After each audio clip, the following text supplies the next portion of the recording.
अच्छा चलें बच्चों, हम लोग स्टार्ट करते हैं, फिर बीच में जो है ना वो बच्चे ऐड होते जाएंगे, ठीक है। अब आप लोगों को पता है कि हम लोग जो है ना वो ब्लॉक 8 का माइनर सेशन ले रहे हैं।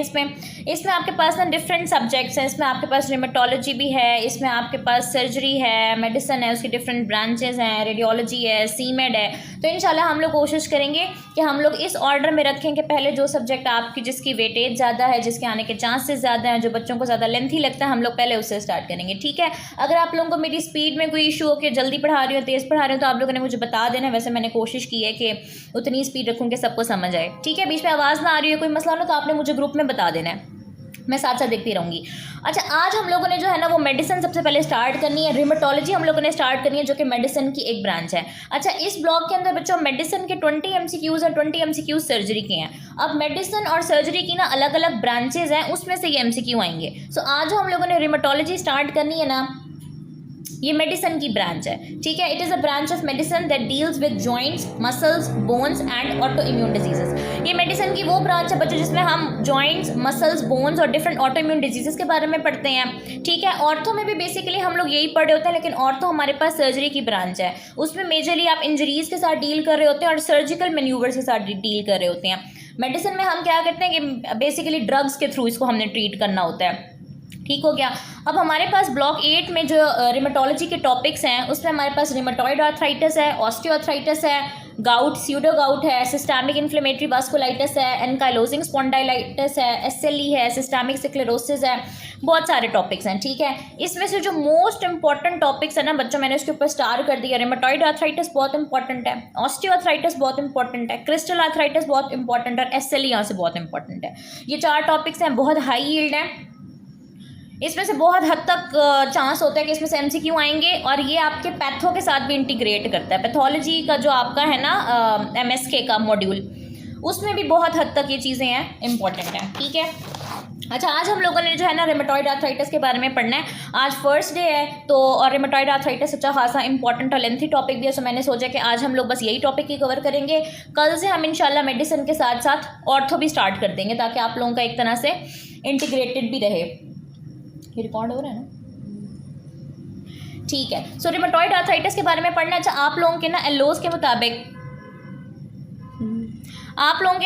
के मुताबिक मैंने इसको डिज़ाइन किया हुआ है। सो इसमें टोटल आपके पास 6 एलोस हैं। 1 बाय 1 हम सारे एलोस डिस्कस करेंगे। एंड में मैं आप लोगों की बुक से भी दिखाऊंगी।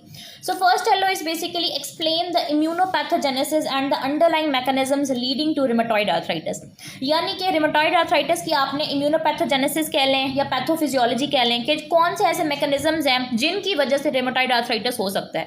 तो पहले ये समझते हैं कि रिमेटॉइड आर्थराइटिस होता क्या है। बच्चों, रिमेटॉइड आर्थराइटिस हमारे पास एक chronic auto immune inflammatory disease है।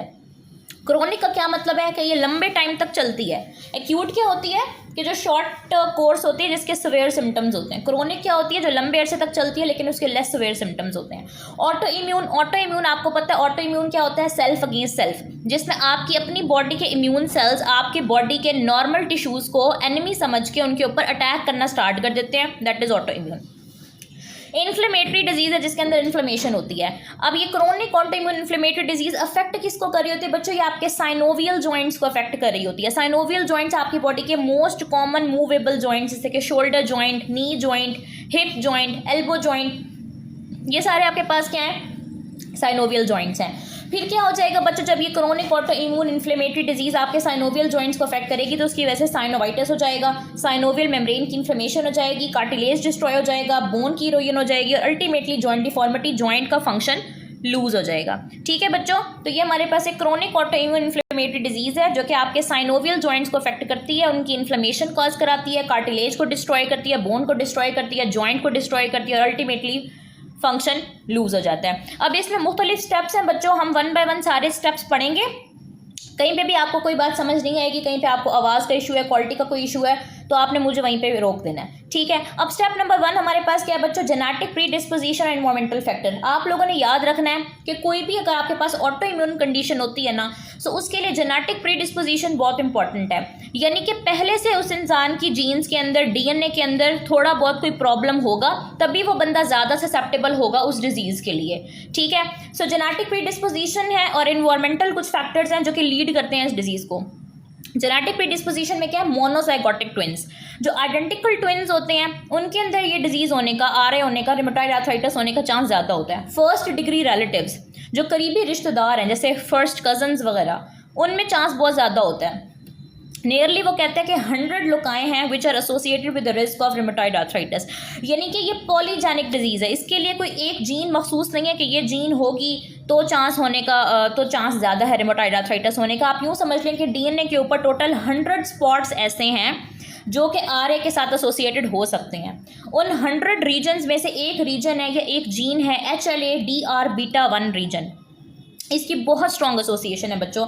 इसमें से अगर आपने कुछ याद रखना है तो आपने HLA-DR-β1 लाजमी याद रखना है कि अगर ये रीजन है मौजूद तो बहुत स्ट्रॉन्ग चांस है रिमेटॉइड आर्थराइटिस होने का। ठीक है, आप ये समझ लें कि ये जीन प्रेजेंट है तो रिमेटॉइड आर्थराइटिस होने का चांस बहुत ज़्यादा है। ये जेनेटिक प्रीडिस्पोजिशन होगी। एंड में मैं आप लोगों को रिवाइज कराऊंगी, परेशान नहीं होना। इन्वायरमेंटल स्टिमुलस कैसे आ सकता है बच्चों, कि अगर कोई बंदा स्मोकिंग करता है ख़ास तौर पर, ठीक है, स्मोकिंग बहुत बड़ी रीज़न है रिमेटॉइड आर्थराइटिस होने की। ठीक है, हम लोग समझते हैं कि स्मोकिंग सिर्फ लंग कैंसर कराता है, ऐसा नहीं है। स्मोकिंग बहुत सारी डिजीज़ेस कराता है। स्मोकिंग हो गई, किसी किस्म के इन्फेक्शंस हो गए जो बहुत लंबे टाइम तक चल रहे हैं। प्रेगनेंसी में ना रिमेटॉइड आर्थराइटिस के रिमिशन होने का चांस ज़्यादा होता है, यानी कि अगर किसी खातून को पहले से रिमेटॉइड आर्थराइटिस था और ठीक हो गया दवाइयाँ वगैरह लेने से, और वो प्रेग्नेंट हो गई, तो प्रेगनेंसी में रिमिशन का चांस ज़्यादा होता है कि दोबारा से डिजीज़ हो जाए। और पोस्ट पार्टम भी, यानी कि आफ्टर प्रेगनेंसी, आफ्टर डिलीवरी होने का चांस भी ज़्यादा होता है। सो ये जेनेटिक प्रीडिस्पोजिशन है। मोनोजाइगोटिक ट्विंस आ जाते हैं, फर्स्ट डिग्री रिलेटिव्स आ जाते हैं, HLA-DR-β1, और इन्वायरमेंटल स्टिमुलस में आप लोगों ने स्मोकिंग खास तौर पर याद रखना है। तो ये तो हो गया कि किन लोगों के अंदर होने का चांस ज़्यादा है, जो स्मोकर्स हैं और जिनके अंदर HLA-DR-β1 एसोसिएशन है। स्टेप 2 आ जाती है बच्चों सिट्रुलिनेशन। अब सिट्रुलिनेशन क्या होता है बेसिकली, अब इतना तो आप लोगों को समझ आ गया होगा कि ये एक ऑटो इम्यून डिजीज़ है। ऑटो इम्यून डिजीज़ है तो इसका क्या मतलब होगा कि एंटीजन और एंटीबॉडी का कम्प्लेक्स बनेगा। एंटीजन्स और एंटीबॉडीज़ आपस में मिलेंगे और उनके इम्यून कम्प्लेक्स बनेंगे। सो पहले हम बात करते हैं एंटीजन्स की, उसके बाद हम बात करेंगे एंटीबॉडीज़ की। आपकी अपनी बॉडी की normal proteins as antigens present होंगी। कैसे? सिट्रुलिनेशन के प्रोसेस के थ्रू। सिट्रुलिनेशन का मतलब क्या है बच्चों, change of structure of protein. अब नॉर्मली आपके पास जो प्रोटीन है ना, उनके अंदर एक अमाइनो एसिड होता है जिसका नाम होता है आर्जिनिन। अब हमारे पास एक एंजाइम होता है, मैंने एंजाइम का नेम वगैरह मेंशन नहीं किया, ये बस आप लोगों को समझाने के लिए। नॉर्मल प्रोटीन में एक अमाइनो एसिड है जिसका नाम है आर्जिनिन। एंजाइम क्या करेगा, एंजाइम कन्वर्ट कर देगा, एक एंजाइम आएगा और इस आर्जिनिन को, इस अमाइनो एसिड को कन्वर्ट कर देगा सिट्रुलिन के अंदर। इसको बोल देंगे सिट्रुलिनेशन। अब आपको पता है कि प्रोटीन्स का स्ट्रक्चर कितना स्पेसिफिक होता है, एक भी अमाइनो एसिड तब्दील हो जाएगा तो उससे पूरा स्ट्रक्चर प्रोटीन का डिस्टर्ब हो जाएगा। सो अब जो अमाइनो एसिड पहले आर्जिनिन लगा हुआ था, अब उसकी जगह लगा हुआ है सिट्रुलिन। सिट्रुलिन लगने के बाद हम कहेंगे कि अब ये हो गई है citrullination, change of structure of protein.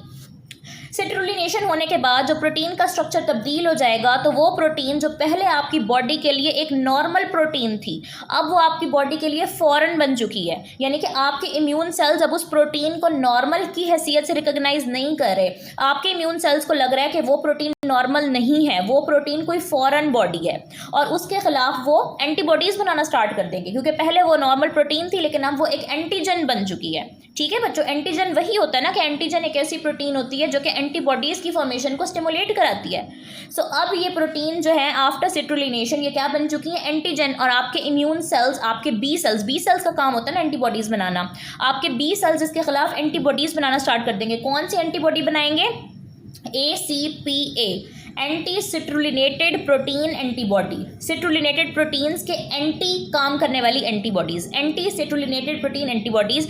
और ये हमारे पास रिमेटॉइड आर्थराइटिस का बहुत इंपॉर्टेंट मार्कर होता है, यानी कि जब हमने डायग्नोज करना होता है, आगे मैं आपको इन्वेस्टिगेशंस पढ़ाऊंगी, उनमें बताऊंगी कि जब हम लोगों ने डायग्नोज करना होता है तो हम ACPA के लेवल्स चेक कर रहे होते हैं और उससे हमें पता चल रहा होता है कि इस बंदे को रिमेटॉइड आर्थराइटिस है या नहीं है। बच्चों आप लोगों को समझ आ रही है, मुझे ये बताएं।